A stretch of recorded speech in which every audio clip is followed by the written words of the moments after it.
Hello and welcome, and we're back with episode 22 of the Money Talks. And I'm so glad because today we've got our third female co-founder on the show, and we've got the one and only a female who's actually putting other females on the map. We've got the one and only Ragini Das. Hi, Ragini. Welcome to the Money Talks. Hi, Aries. Thank you so much. Very, very glad we're finally doing this. I know it's long overdue. And I like that you call me a female co-founder. Nice. We just spoke about this. But yeah, very, very good to be here. Yeah, as you know, I don't like that tag female co-founder. Yeah. I'm pretty much a but since I'm also somebody who believes in numbers, we thought, well, you're number three. Might as well point that out. But I don't think I'll be calling you female co-founder after this. So, uh, Yes. so Ragini, why don't you tell us a little bit about yourself? What do you do at LeapClub? I know we're going to talk a little more deeply about Leap at the end, but what do you do at Leap, and what does Leap do? So Leap is now almost a year-old startup. We launched in May this year. We're a paid private network of rising women leaders. We have a very simple mission. It's more women in leadership positions. And what I primarily do is I run operations for it, right? Right from onboarding members, right from engagement, right from, of course, there's hiring, there's fundraising. There are 10 things that you have to do as a founder, which I only found out this year. But that's what I do at Leap. Good, and we're going to get into it a little more deeply. But before that, I really want to talk about you, your life story, and what actually got you to this point where you're leading such an important mission, right? And I think an important mission not just for all the females, but also for the men Yeah. that want to support females in higher up roles and to break that glass ceiling. And I think maybe some part of it also comes from your upbringing because if I can call you, you are an army brat. Uh, Yes. your father retired as a colonel in 2011 from the Indian Army, and but would you consider yourself? Do you identify yourself as an army brat? Like, is So, that so what's the I qualification? yeah, so I will go with Army Kid versus Brat. Of course, it's assumed that there's a cult and all of that. But I think growing up as an Army kid, to be very honest, and that's in fact one of my favorite pictures. It was this is Srinagar, Oh back in wow, 1992. And I think growing up as an Army kid, to be honest, AD, it just gives you a strong sense of community, right? And I think we have no real homes. You get used to kind of being on the move all the time. You get used to changing your schools and seeing new faces every 2 years. And I think your neighbors and your fellow regiment officers and their families, they end up becoming your family, so to speak, right? And of course, this also means that we don't have friends we've known all our lives. Like how you said, I'm a sober boy, right? Like so I'm sure you have friends who you've known all your life. We don't have that, right? We also don't have the luxury of staying close to our cousins or our grandparents and all of that. But I just feel that the relationships that you build, they really grow you so much, right? And not just culturally, even as an individual. And I think people keep talking about the perks, and which is where the term army brat comes from, right? So, of course, there's constant travel. Of course, we have Olympic sized pools. And of course, there's horse riding and golf, and no one else is playing golf your age, right? But I've also seen the Kargil War up close. I've had bunkers behind my house around that time. I have stayed away from, in my case, my father who was in the army, right? Every time he had a field posting. So yeah, it comes with its pros and cons. It teaches you a lot, right? It teaches you adaptability. It teaches you independence. It teaches it's you a beautiful punctuality. picture. Yeah, that is. I think that's from Instagram. I'm not too sure. Very nice. I like how you picked up these pictures from I have no idea where, but that is my dad. He does not have I, a gun. I, I have a special batch of Oompa Loompas out there looking for photographs. No, but I think my favorite part about being an army kid uh, is that I think it teaches you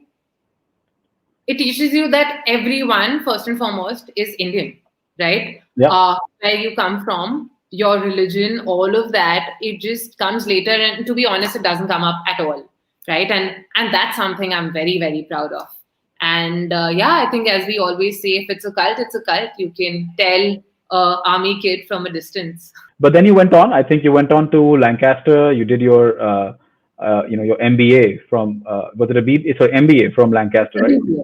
It's a A BBA. BB. Okay. Yeah. And but you chose to go to UK, when the UK school instead of the US one, and it's more cool, I guess, to be in the US school. I'm not for or against any one of them. I'm just saying, Yeah, why did you yeah. choose a UK BBA versus a US one? Because No, I'll tell you it's a what lot. happened. Yeah, yeah, Yeah, let me give you some backstory, right? So broadly, I am a Malayali. I was, of course, born in Delhi, but I was brought up all over, right, from Srinagar to Chennai. So I've moved around pretty much. I've changed 8 schools. I've moved around all my life. And I think for college, specifically, I think I was looking at Christ. There was Simbi, there was MOP Vaishnav in Chennai, and I'd gotten into electronic media, and I had no idea what it was. But I was like, okay, it doesn't look really bad. I'd done schooling in Chennai. It seemed like a decent option. And then Goenka and Delhi had just started their affiliation with Lancaster in the UK. So you get to learn the same business administration curriculum, and you also get to kind of spend time there. So I took that up. I did my BBA because this particular degree would also give me that one extra year which you need for a US MBA, which at that time, like every other person, was the goal. Right? I'll finish this, I'll go do my master's, I'll go do my MBA from this college in US. And like everyone, I was thinking like that. Um, Obviously did not happen. Right after college, I picked up a role with Trident, which was also not the hotel, by the way, which is a yeah. manufacturing company. And I went to Ludhiana because, hey, army kids can work anywhere. So how bad can it be? And that's what I did. Wow. So I thought you were still working because you finished your internship in Hyderabad. So I thought Trident was you're probably working in some office in Hyderabad. You went to Ludhiana all the way. Ludhiana, yes. And I mean, Trident, I wouldn't call it a very old corporate because they're a 1990s founded group. But again, Ludhiana is a very strong textile, foothold in the country. But what did you learn from this experience? Because again, 1990 still would not call it really a Very startup. old school. Very Yeah, old school. very old school. Yeah. What did you take away from that experience? Because you were handling key accounts over there. Yes. So I basically joined them as a frontline entrepreneur for their sales and marketing team. And while I was, of course, dealing with the Ralph Laurens and the JC Penney's, and it sounds fancy, right? I'm working on SAP. I was earning quite a bit because they used to pay really well. I'm sure they pay well even today. But I don't know why, Eddie. It just was not my calling, right? I kept at it for a year because I was like, I cannot give up, right? I did not enjoy it at all. But how can I give up? And that's when Zomato happened for me in 2013. When Zomato also started, by the way, it was always going to be a 2-year thing, and then I'll go do my MBA like every MBA. other person. Yeah. But no, I fell in love with the company. I stayed there for 6 years. But people keep talking to me about, oh my God, Ludhiana, how do you do it? All of that. But credit where credit due. I think it taught me a lot. It taught me, number one, that you have to truly enjoy what you do on a daily basis, right? You have to want to wake up in the morning and go to work. It taught me that not giving into peer pressure will actually serve you in the longer run, because like everyone else, Very I could true. have also gone and done my master's. But I think my biggest learning, and Anand, my co-founder, keeps telling me why, but I think my biggest learning is that money is important, but it does not solve for everything, right? I took a 50% pay cut, AD, when I joined Zomato in 2013. Best decision of my life. Like literally the best Wow. of my life. 50% pay cut. Yeah. And obviously, you joined at that time, which was only a 5 or 6 year old company. You didn't really know. I mean, I was the only girl in the you're house. talking about just restaurant listing company at that time, right? Like, Yeah. and early days of startup. Like, what was the conversation like with your father? Like, your father had retired, and you're like, listen, Dad, I'm gonna quit Trident. I have all this awesome money I'm making in Ludhiana, which is also lower cost of living over there, and I'm gonna Yeah. move to Delhi. I'm gonna join a startup, 50% pay cut, and it's gonna be awesome. Moved to Hyderabad actually. So I So you started moved with to have, Zomato in Hyderabad. Yeah, we were 8 people in the team. I was the only girl in the sales team back then. Um, it's very funny how that happened, right? So I actually interned with Standard Chartered, and someone who I worked with there, his brother used to work for this company. Like you said, was a listing company. They used to collect menus. But very surprisingly, they had a great culture. They had bean bags and they had all these things that everyone wanted, right? In a perfect office. And as cliched as it sounds, it had something to do with food. So, of course, it piqued my interest. And I think in my 6 years there, to be honest, I, of course, led various sales and growth roles. I moved multiple geographies even then because that Kida kind of never goes away. I started with Hyderabad. I moved to Bangalore for 3 years. I moved to Delhi end of 2016, and that's when Delhi happened for me. Even in my last 2 years at Zomato, I was basically a leading international expansion for Zomato Gold, which is today Zomato Pro. It's one of the largest F&B subscription programs in the world. And we scaled that to 10 countries. So I basically spearheaded the launch in Turkey, Australia, Middle East, New Zealand, all of that. Yeah, this is in fact one of the first, like Gold hadn't even launched.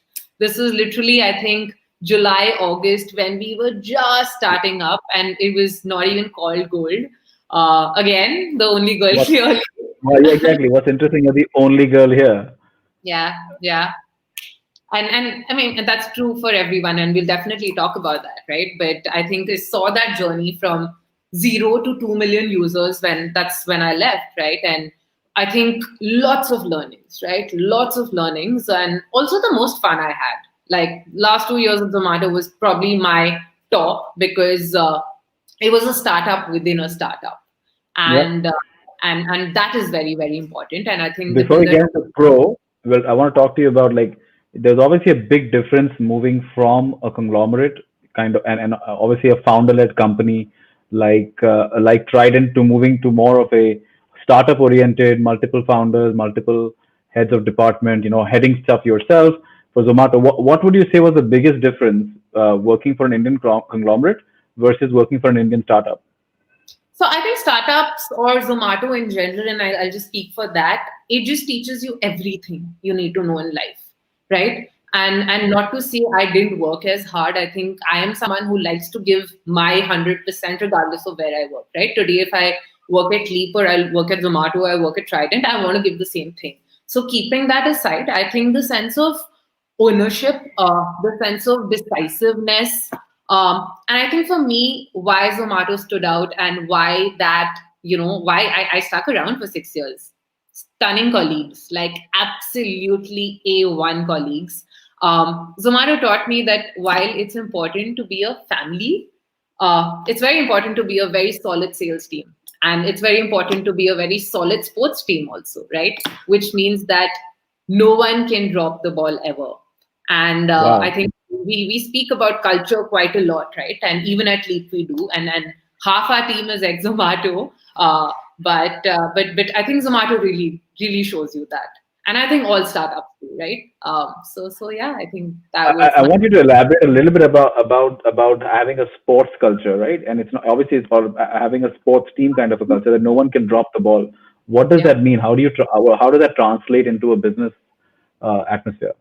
So for me, that completely translates to ownership, right? Not to say that it's not okay to make mistakes because your team can't feel that, Yeah. but also making the same mistakes again and again is not okay.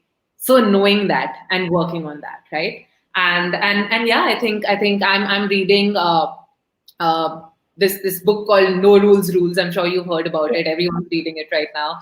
Reed Hastings, and I think they talk about culture quite a lot, which is very very Netflix is very very different from a Zomato or a Leap or any other company that there is. But I think if there is a sort of culture I truly look up to or aspire or want in a startup that I'm running or I'm a part of or whatever it is, right? It will be that, and I think that is very very important. And I'm sure I've already heard and I've already interacted with your team a little bit, and I can see that culture. It's not just about the two founders; it also percolates all the way down. How do you protect that kind of a culture? Like, So we keep talking about this one thing, right? And I'm very proud of the fact that I think everyone who works at Leap thinks like a founder, right? Hmm. And thinking like a founder also means that they work equally hard, if not more. They know that they can take decisions. They know that we'll back them up, and more importantly, they know what are the right decisions to take, right? Have we got hiring 100% on point? No. Do I struggle with it every day? Yes. Do I have gray hair because of it? Yes. But we're getting there. We're getting there one day at a time, hopefully. I think it's one of the most important parts, and I read this in a book called the 3G Way, is that to make sure your team has the ownership mindset, right? That everyone thinks, like you just said, that they are like a founder, they are like the owners of the business, right? And think of the business and make decisions as if you are running your own business.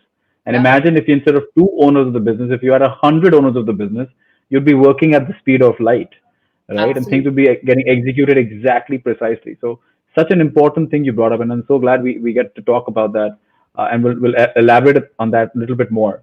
But let's talk about, how did this Zomato Gold idea come up? I know you and Anand both were part of this initiative, but how did the idea come up in a company like Zomato? Because by the time this came alive, I think you guys were in the hundreds of employees, Yeah. and no longer a startup. It was no longer a small email chat group, and a decision is made and something is launched. This is now a solid company, and you launched something so massive it broke the internet for a couple of days, from what I remember. Right? I remember like people scrambling to get an invite code to get a Zomato Gold membership. So this was, and I remember my father talking about it. My father never talks about tech.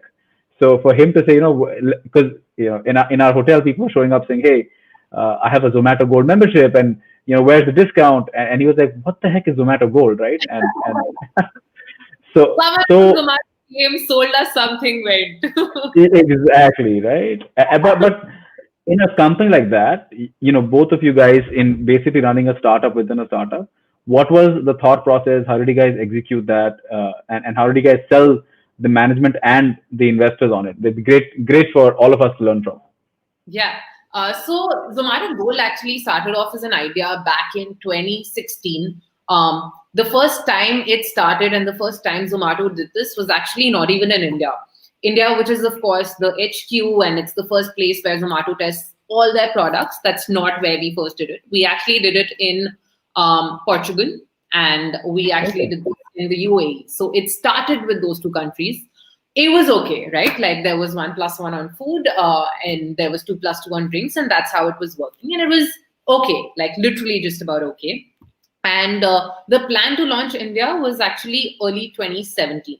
That was the initial plan. So the photo that you actually showed where I'm standing like this this is around, I think, March, April, when we were still kind of working on the product benefits and all of that. And Anand, this was Anand's second stint. So he joined us early 2018 when we were at Okay. about 1,000 members. And so yeah, I think 2017, we actually started going to restaurant owners in India. And we started, Oh of course, wow. on them.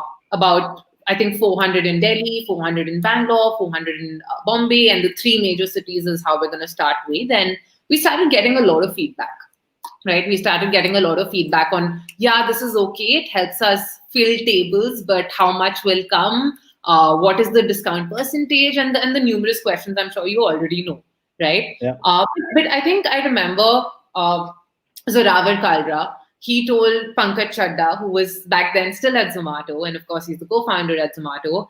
He told him something very interesting. He said, I think PC, you're trying to build a loyalty program, but and we had some certain conditions. We said you can only go to a restaurant once, or you can only go to X partner, or you can only use it so many times. He said you can't build loyalty when you give restrictions, Yeah. right? And that made a lot of sense, right? And if this literally meant that we have to go back to 1,000 restaurants, retrain them, speak to the owners again, get them okay and on the same page, and get the contract signed and do all of that. And even if this means you have to push the launch, you have to push the launch, right? And that's what we did.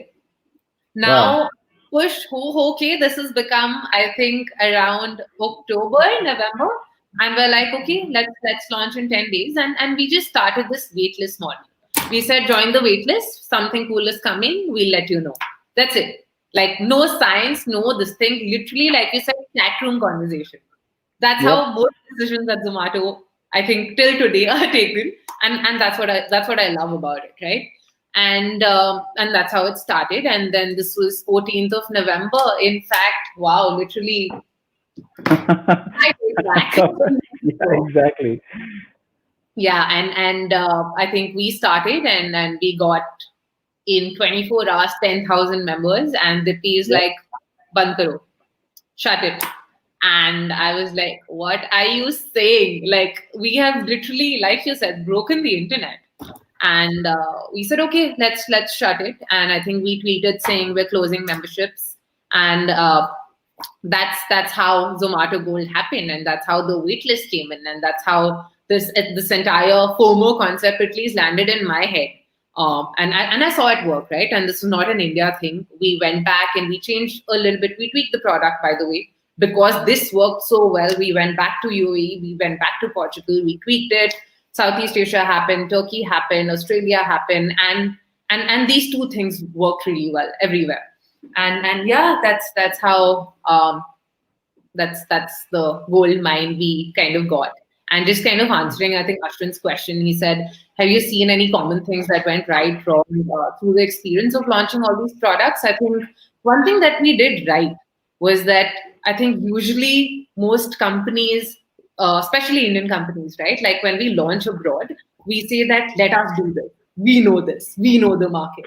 But let's be honest, Indians don't know Jakarta. They don't know Manila. They don't know what works in Melbourne, right? So actually, what we did right was we got agencies. I mean, we got Right. Mullen Lowe, we got JWT, we got all these. Like literally, like we had 10 agencies pitched to us. I went there myself. You have to know the culture. You have to let people tell you what works. You can't go blindly with, "I know this works in India, so this will work." So that Yep. balance is super super important. And yeah, we let those agencies do it for us, and that's what really really worked. In fact, Pricing, even in India, I don't think you can just take the same approach all across the 32 states, yeah, right? It's impossible because it's completely different cultures from east to west, north to south.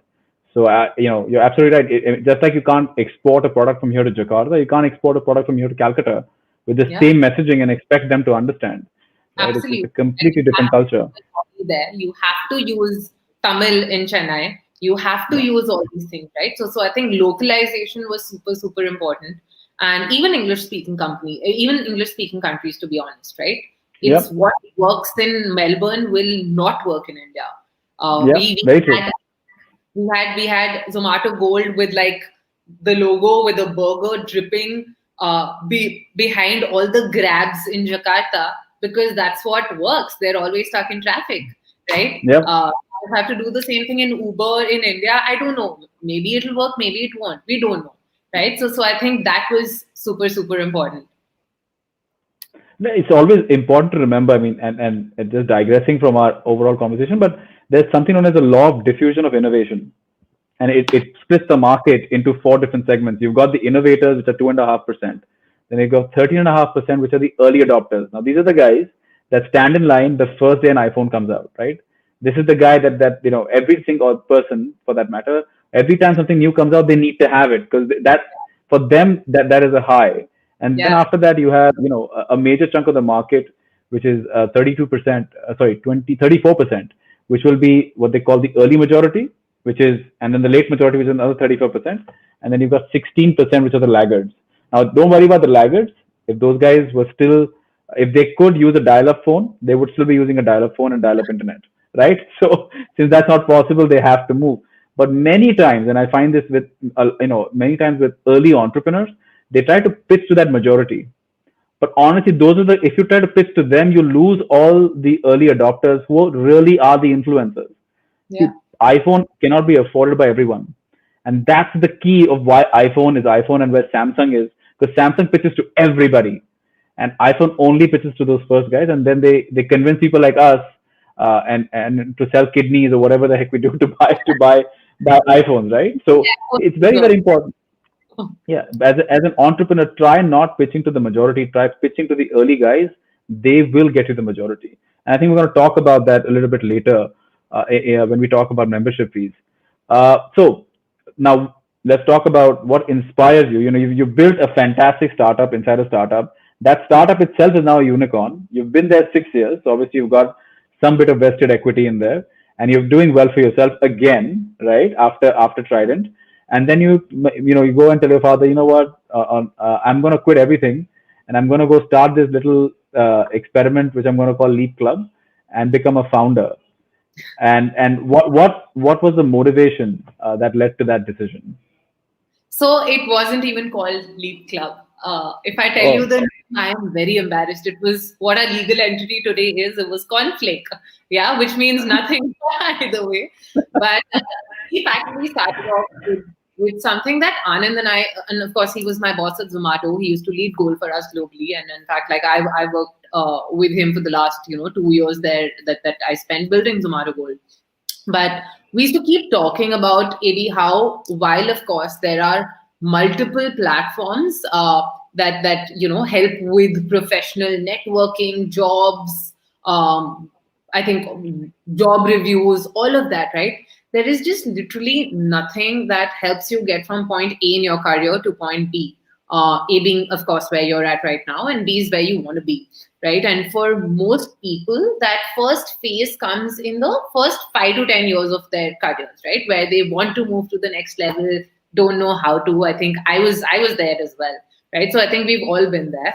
The days where your bosses and your office and your work is going to kind of help you get to that next level, that's gone.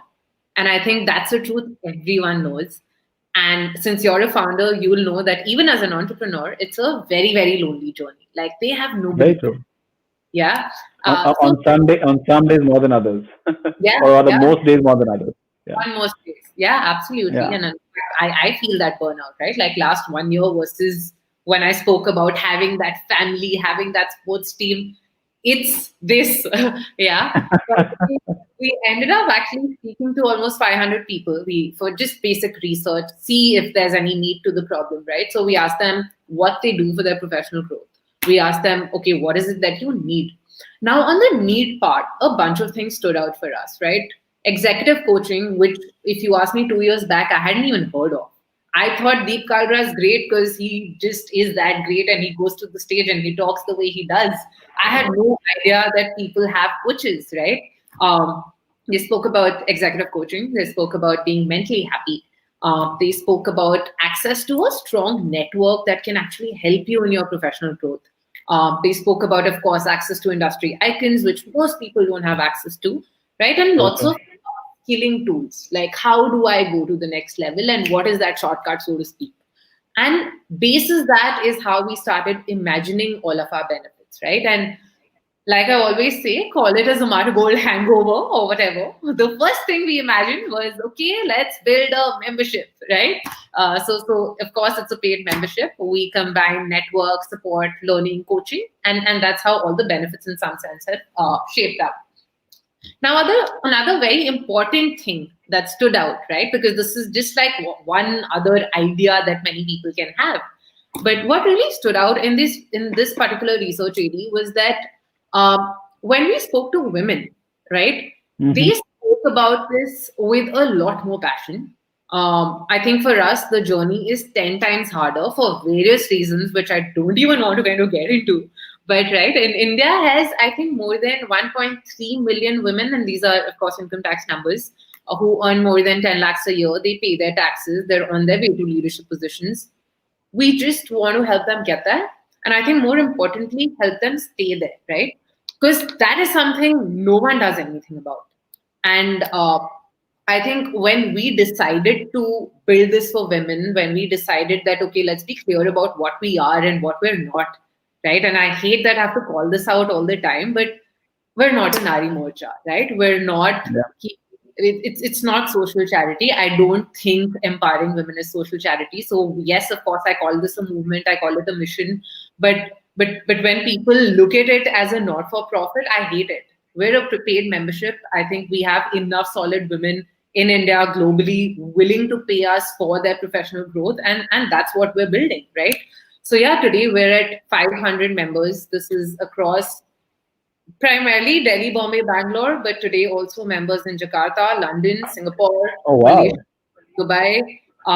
It's online. It's an online world, right? So it's global now, and we have another 200 members joining us on the 1st of December. So yeah, 7,000 women on that wait list waiting to join the movement. So I think there is enough to do. There is enough market size, as any VC would call it. And yeah, I think we're just getting started. And like I said, in the last 6 months of running it, we figured what works, we figured what doesn't work, we figured what needs to tweak. But yeah, I think if there is any goal, it is one, which is members have to win, right? And that's something that we have to constantly be at it for. So true. And I think without obviously getting into the male versus female conversation, I just think and someone who has a number, I think 40% of our current staff strength is female, and it was I think 60% at one point. So it's we've hired some people that probably brought it down, but I've realized that it's all I don't think women are out there looking to be recognized. They don't identify with the feminist movement, but they do identify with the equality movement, right? We need equal pay, we need equal responsibilities. Look at us the same way. I think the feminist movement is a whole different story. Let's not get into that. But No, what you're doing, correct you there. I want to correct you there, AD. So I think this misconception of what feminism means is something I want to talk about, right? Feminism is nothing but equality. It literally means that women should have whatever men have. absolutely. But unfortunately, we live in a society, country where everything feminist is Nari Morcha. I'm a male hater. I'm a man hater. I'm a this. I'm a that. And I've had so many of these conversations. They're like, oh, she's become a proper feminist. Arey, what does that mean? I just mean men and women have equal rights, and that's what we fight for. That's exactly. I mean, I honestly, and this like we could take an entire episode to talk about this. I think there is a sect of feminism that has just gone rogue and has Yeah. started to say, the better way to show equality is to show that we're one up on the other person. But then that's exactly what the male chauvinist does, right? So Absolutely. you can't have those. We're talking about let's be equals, and we are equals, right? In every sense of the word. Two eyes, two legs, two hands, and so on and so forth. So, I mean, what I'm trying to say is I maybe is because of that extremism that's come out in the feminist movement. That's I don't identify myself as a feminist, if you would, but I do identify myself as someone who wants equality, wants equal opportunities for everyone. No, But I I think think I can like I think you're a feminist, right? Because I think AD every time Leap has posted something on Twitter, every time we've done something, you have gone ahead and shown your support, right? Like I think regardless of investment, no investment, whatever, right? And I just feel and I keep talking about our cap table also. I mean, we have 5 women, but we have so many men. We have so very many true. I like mean, you we have have a male co-founder who cannot even sign up as a member on your own app, which is yeah. which is I think a very interesting conversation to have. My login, secret information, but yeah, and that's the biggest statement, right? My co-founder is the biggest feminist I know ever. Like there are times where he is like, no, this can't happen, or you can't see this or this, right? Because there are enough men like that, right? And in fact, just speaking about that cap table, right? Of course, even when I met Sandeep Tandon and I told him about Leap, no one's come on board ki oh my god charity hai or mission Exactly. oriented hai to ye kar lete hain. None of that, right? Like they believe in it. They believe in, of course, the founders, the mission, all of that, and then of course we believe in them, right? We've also gone out to people who've built businesses, and that's what we wanted to go after. There was no male, female. Oh my god, only female will be there. I'm very proud. I have 5 women on my cap table, but if it's I will go after what will help me grow, right? And that is what equality in my head at least is. There you go. And I think I bow my hat to that because that exactly to me is what equality is all about. Yeah. But now since we've danced around the entire topic, let's come to the topic, which is what is Leap Club, right? We've talked everything about without answering that simple maybe elevator pitch that you would give out.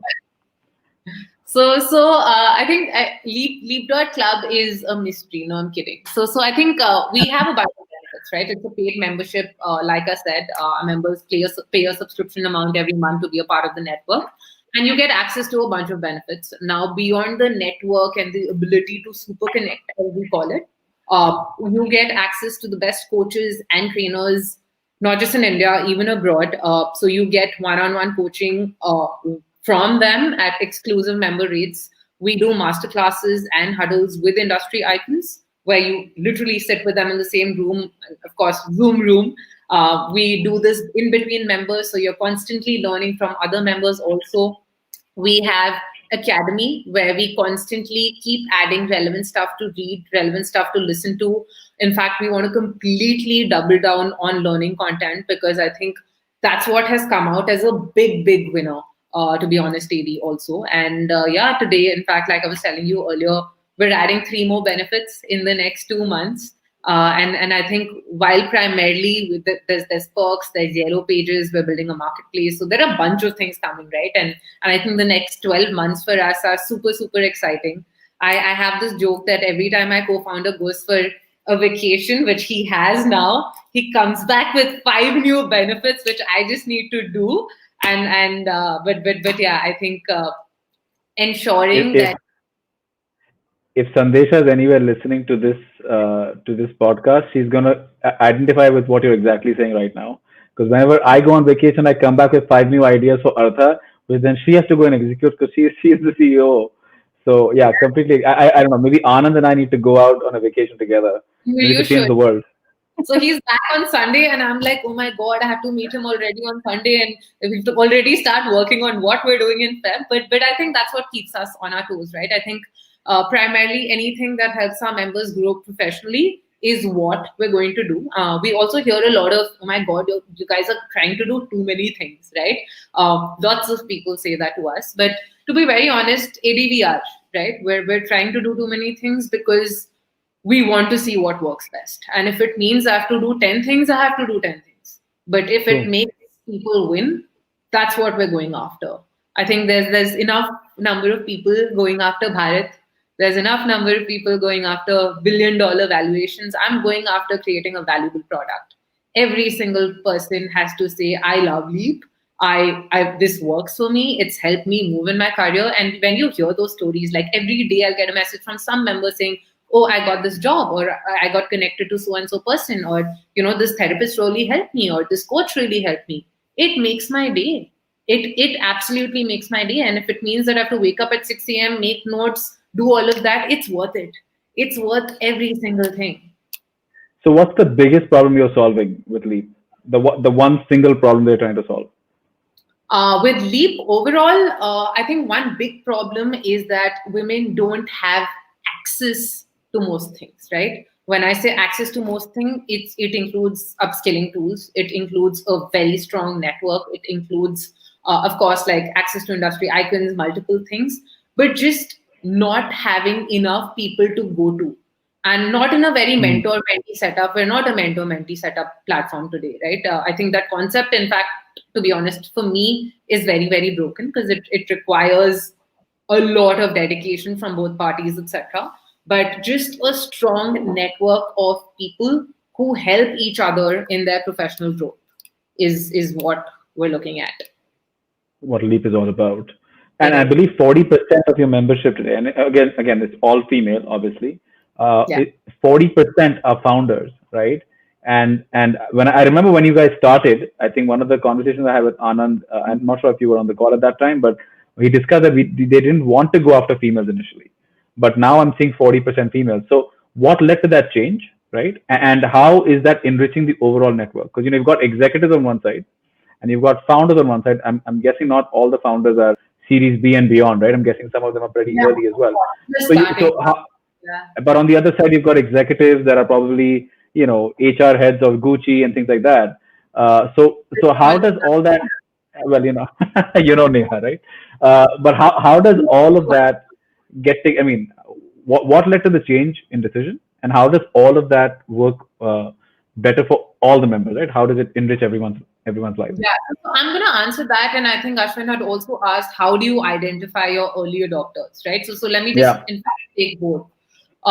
You're right. When we started, our common this thing was, okay, we understand this life of a Uber or a Dunzo or a Zomato or a Google or a Bain or whatever, right? Like it's the life Yeah. we've seen. And I say, I'm just talking about Anand and I. Our very, very limited knowledge tells us that this is who it'll 100% work for. But when we started speaking to people, AD, when women started joining the waitlist, we started seeing a trend. We saw a lot of founders sign up for this, right? A Yeah. lot of people join the waitlist. And I don't know if you know this, but I used to meet every single person in person because this is pre-COVID days. Um, I would meet them at Cafe Tonino in Gurgaon, in One Horizon Center, meet them for tea, coffee, try to understand what is really needed. And at that time, we were just starting up. So if it meant I have to tweak my benefits, I have to tweak my benefits, right? Because we were at that stage. And then I think, again, just the passion with which women founders spoke about this and how badly they needed that network, how badly they needed a coach, how badly they needed just a support system. And Yeah. today I understand it a lot better because you don't have anyone covering your slack, you don't have anyone covering for you at work. There is not a single day off. You can try to fool yourself that, oh, I am taking 3 days off, but I will change my name if you can actually take 3 days off and not think about the company that you built, right? So I think when that happened, I started speaking to a lot more founders, and just let it happen, right? Figure it out. I'll speak to 10 people. If 4 of them are founders and they resonate, then they resonate. Build it for them, right? And primarily everyone wants the same thing. It's not like Yep. founders want something different, or people in a Buji or a Google or a Bain or so and so want something different. I have someone who comes with 2 years of experience. She's doing public policy. I have Sonali who heads, recruitment at Bain. I also have someone who leads mergers and acquisitions at Genpact, and she comes with 27 years of experience. Everyone wants to Wow. get to the next level. Everyone wants to be coached. Their journeys are different, but their goals are the same, right? And that's what we're trying to do. So even when we started, we thought 10 years of experience, this is what our ideal TG. Don't answer, let I think members answer it, right? And I think we speak to at least 300 women every single month when we try to onboard them, Wow. literally calls. So we get this so real time that it's easy to understand what's working, and it's also very important and easy to know what is not and what can be tweaked. Very interesting. And you raised roughly about 2.5 crores in your first round. We got a list of marquee investors in there. You've got Whiteboard, First Check, Artha India Ventures, Amrish Rao, Deepak Abbott, Harpreet Singh, Grover, and you've got obviously the Snapdeal founders as well, right, on board. And but I believe most of this money was picked up pre-product, right? Yeah. This is before you even had a product. How are you able to convince all of these guys? I mean, I won't talk about myself because I know what convinced me, but let's talk about the other people, because most of these guys are not, they're not product stage investors. They Yeah. usually are people that will come, what I would call maybe pre-series A. There's a product, there is revenues, and here you were out there convincing two first-time founders out there convincing everyone, listen, we're going to build this amazing product, you're going to love it, and nobody else is actually building it. In fact, there's no direct comparison. Yeah. It's in it's a Uber version of LinkedIn, is what most of us would have probably called it. And how did you Yeah. do that? What was that like? So Anand's a second time founder. So he had already started something called Press Play back in 2012, 2013, when he quit Zomato the first time. A big part of what helped, in fact, for me, 90% of the reason why I was also okay leaving my job at Zomato and doing this was because I was doing it with someone who's done it before, right? Hmm. So that was one big plus. You're right. I think we really, really lucked out with the best, I think, angels, so to speak. And I'd love to know what convinced you. But I think we were also, I mean, and of course, they took a bet on the founders, they took a bet on the mission. But I think they really, really believed in the product, right? And I think what we had, and we'd done our little bit of research, we'd started speaking to, I think, a bunch of members. There was already initial traction. So they understood that. They knew that it's a gold mine, right? Like, and you're right. There's nobody doing exactly what we're doing, at least in India, right? And I think for us, what really worked was we were going after we were going after angels who had been founders, because we weren't going after money. We weren't like, oh, this person will give X, this person will go give Y, and Y is greater than X, go to Y, right? We did none of that. I think we took money which was literally needed to help us next couple of months. We didn't spend it for the longest time. Anand and I keep talking about how frugal we are with money, and it's true, right? But yeah, I think I'd love to know from you what worked for you. But I think primarily for everyone, it was the fact that it's a big enough business, right? And I think most VCs will say, "Oh my God, only women? Is it a big enough market?" I think it's a very very solid and very very big enough market, and we're here to stay. It doesn't have to be a massive market if you're the only one or two players in there, right? Even $2 billion market with two players creates $1 billion space. But I'll tell you, I'm I mean, someone who likes to believe competition comes overnight. I have seen Swiggy not existing to Swiggy today existing for Zomato. So but always you know, I I think this is not the same play because it's not pure B2C, right? And I mean, obviously we were donning different hats all of a sudden, but I think it's. So I'll tell you what convinced me. Right? I actually got this deal. So first of all, it came through Amit yeah from Vista Room. So that obviously already put it right at the gold list, right? The first things that we would check. And I wanted this to be part of our fund, right? I was like, this is perfect. This is exactly what I believe in. I believe there should be something like this, a differentiated club. But what I really loved about Anand and the conversations we had was how quickly and easily you guys would say no. It wasn't about the yeses. You told me no, you will not take more money. You told me no, you won't take. I mean, I had to literally push to even put a small enough check because I just wanted to be part of this thing. And even in the future, when I purposely threw Anand a few carrots just to see whether he would bite. I yeah threw a carrot about what if it's a celebrity? What if I could bring Deepika Padukone or one of these people on board? He was like, yeah, but you know what? I don't really need them. I don't really want them. I was like, who says no to Deepika Padukone coming on board? And he's like, I'm still going to charge her a membership fee. And I was like, this guy's either nuts completely, right? Or he knows exactly what he's building. So he knows exactly what to say yes to and what to say no to. And I yeah think whether this ends up being a unicorn or whether this ends up doing nothing at all, but I think you need to back that kind of clear vision because at the early stage, if we're not doing that, I don't think we should be early stage investors, right? yeah. Because it's and I love that. I mean, you asked me the questions, I'm answering it for you, but No, I love continue to have the ability to say no, right? Because especially in sales, is the guy who holds all the cards is the guy who can still say no at the negotiating table, right? And so now is Leap Cup free for women? it's not It's a free for whole. it's never It's going not. to be free for women or anyone for that matter.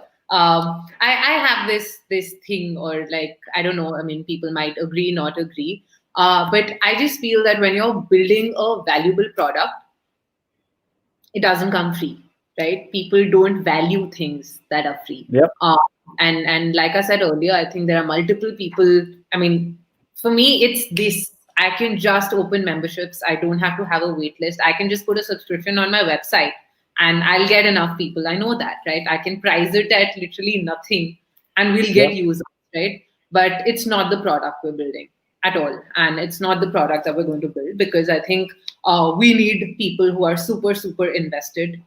Invested people bring other invested people. Solid people bring other solid people. And if it means that we have to speak to every single person before onboarding them, we have to. If it helps me get literally the best people. I remember when you told me that, I think a friend of mine wants to join. There's a very very long wait list, and how can she get it, and all of that, right? So I think to be able to build that, it takes a lot, right? Yep. And that's something that we don't want to mess with. Are we married to it? Is it going to be like this for 10 years? Absolutely not. I'm just saying that we don't know today, right? But it's today in the shape and form that Leap is. It's not going to be free. I think anyone who is invested in their professional growth and wants to really make it to the next level, she will invest. And we have enough and more women who have proved that, right? Where So how can a woman sign up? It's very, very easy. I'm wearing a Leap shirt. You just have to go to www.leap.club. You can join the waitlist. Of course, we have 7,000 women, but if you're interested, you can write to me on r@leap.club and I will see what I can do to bump you up the list. We have the last few slots left for 2020. Our next set of memberships open in Jan. Primarily always sold out. But yeah, I think that, like I said, there is enough in the So market to go after. next thing I'm going to do is the part of the show that I've not talked to you about at all, which is the rapid fire round. Right? We're going to ask you a series of questions. I am a casual girl. Let her hamper. You do get hampers, you do get a hamper, but just you'll have to wait for a couple of months. You'll be on the wait list. Nicely done. So first question, are you ready? I think I am. Okay, Peter Thiel question. One thing that you know to be true, but very few people agree with you on it. Follow your gut. One piece of advice to founders about fundraising. Be very, very careful while picking your investors. Go after people who believe in you, who believe in your product, and will back you up no matter what. Don't go after who throws the largest check. Who's your favorite superhero and why? My favorite superhero. So I'm not a major superhero person, but my favorite superhero today is Kamala Harris. And full kudos to the girl who has gone, I think, above and beyond what everyone thought. And I think she is my favorite superhero today. Wonderful, wonderful example. I mean, wow, what a victory. Next, I think scaling before profitability or profitability before scaling. Which one do you choose Latter, profitability before scaling. and why? I like to see money in the bank, to be honest. I think, you have to be 100%. Like, at least I'm a personal believer of someone who wants to build a business that makes money. I don't want to make a loss-making business. Like, I would rather have 10,000 happy paying customers who pay X amount versus A million 100 customers. Yeah, loss-making. No, I'm the former then. wonderful. Yeah. If you could pick the brain of one person, right? And you can't say Kamala Harris now. So if you could pick the brain of one person for 24 hours, ask them anything you want, who would it be? Donald Trump. What's he Oh my thinking? God. I don't think you need 24 hours for that. You just need I, three I tweets. think that's 2 minutes. Just read the last three tweets. No. I think, of course, my ideal answer here would be Obama, but I'm going to go with Donald Trump because I really want to know what he's thinking. So are you a morning person or a night person? 100% morning person. I wake up at 6 a.m. every single day. Wow. One thing you would like to change about the Indian startup ecosystem? Bharat, can I say? uh, Take the Bharat. no. I think we need to start we need to start backing people who build valuable products versus, again, I've said it so many times because I genuinely do believe in it, but versus people who are just going after the market size. So yeah, back valuable products. And What is one thing, and I think you've sort of answered it, but let's get it out on the table. According to you, what is one thing investors should bring to the table other than money? a lot of respect for founders. It's a very different one, but I think respecting and I think trusting the founder to take the right call is something that a lot of investors need to start doing, because I think eventually who's running the business will not be your analyst, it will be the founder.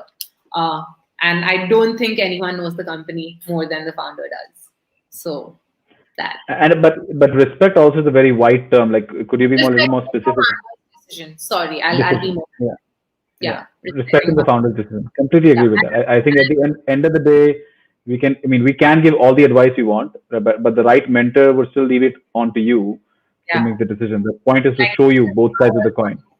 and that Yeah. advice is super important. And I think, like I said, I think our angels are super, super committed, and they're very understanding, and they always tell us that, okay, these are our 2 cents, but your call, right? And I think which is why I say we lucked out, right? Because I think that is key just being happy. So what's your typical morning routine since you're a morning person? Yeah, so I wake up decently early. If like on a day the AQI is okay in Delhi, I try to do yoga. I try to get my now morning black tea because I've completely gone off coffee. I water the Wow. plants. I listen to music. My first 2 hours are my me time because I get no other me time in the day. So try being the keyword here. I try to reduce as much screen time as possible before, of course, the madness begins for me at 8 a.m. 8 a.m. And if you were to be convicted for a crime, what would it be? OCD. OCD. On what? Are you Just OCD like Monica? Because I know you said OCD like Monica in one of our conversations earlier. yeah, like cleanliness and hygiene. That going Good. We after. would. We're going after perfection. Yeah. What's one thing you must do before you go to sleep? Like you Check cannot my get sleep unless it's check your check my. email. Three books you would recommend to founders, and I know you read a lot. So So I think 100%. Please get it. I'm literally the spokesperson for this book right now. I really like the hard things about hard things, and I think Principles by Ray Dalio is great. one of my favorites as well. I think I keep going back to it every time I want to and have to go back to it, and which is pretty often. Apart from that, I think there are lots of great podcasts also. But I think something that I wish I started doing earlier is start reading and listening to these podcasts a lot more often. So if you ask So, me and what that's my last question, which is, what's one blog or podcast you are following right now, or the last one you did? the Tony Robbins podcast, and Oh like if you're wow, asking me the Indian this thing, then I think 100x Entrepreneur is pretty decent. How I Built This by Guy Raz is pretty decent as well. But Tony. yeah. I'm a big follower of Tony Robbins. 15 years now, and in fact, this morning I was listening to the one with. Excuse me. I said, how old are you? Young enough. but I was listening this morning and a great one, the episode on Sarah Blakely and how Yeah. she built Spanx, and I mean I forwarded to a lot of people. So again, great podcast to follow, Tony Robbins. So if I could ask my team to put all those books and podcasts in the comment section, we're gonna take a quick couple of questions, Ragini. I know we're already over time, but let's just take Didisia's question here. Being an entrepreneur for an innovative startup can be a tough road. In difficult moments, how do you stay focused on moving forward and making progress? Take breaks. Take enough breaks. I think we just I mean, everyone just glamorizes this entire entrepreneurial lifestyle so much, and it's not that at all. She's like, of course, you're absolutely right. It's a very very tough road. There will be 100 difficult moments every day, if not every week, right? And I think the only way to really stay focused and keep moving forward is to take those breaks, look at it from a macro view, and not be 100% at it. Because when you're doing that, you get so invested in the problem or you get so invested in it that it's very, very difficult to zoom out. So I think that zoom out and taking those breaks is something that I recommend quite a lot. I don't do it enough. I'm guilty of being that person who doesn't take enough breaks. But I'm trying to change that for sure. That's very important. It's, what you're talking about is sometimes you have to go to work on the business versus in the business, and for Yeah, that to happen, you have to, and I say it have to at least once a month. If once a month, take a weekend off and start thinking about the longer term vision of the business and not just what you're doing on a daily basis. Because sometimes fighting in the trenches, and using an army example here, yeah, sometimes you're just fighting in the trenches, not realizing the war is being fought somewhere else, right? And absolutely. and that's the key. So I think with that, I know I've kept everybody up, and you have an early morning too. So with that, I think we'll bring this interview to an end. But before we go, Ragini, any final thoughts for the people listening in? I mean, it comes in perfect timing, but I'm going to repeat what I said last, AD. I think take enough sanity breaks, recharge, recoup, work 100% hard, but take enough breaks because the burnout is real. And And this year more than ever, right? Because there's no work life balance right now. So with that, thank you so much, Ragini. Really enjoyed episode 22. I mean, it could not have been a more fitting episode, and look forward to having you back in a future episode. Maybe talking about 200,000 members and being one of the fastest subscriber Inshallah. organization. Absolutely. All right, guys. All Bye, right. everybody. Thank you, Yeah. everyone. Take care.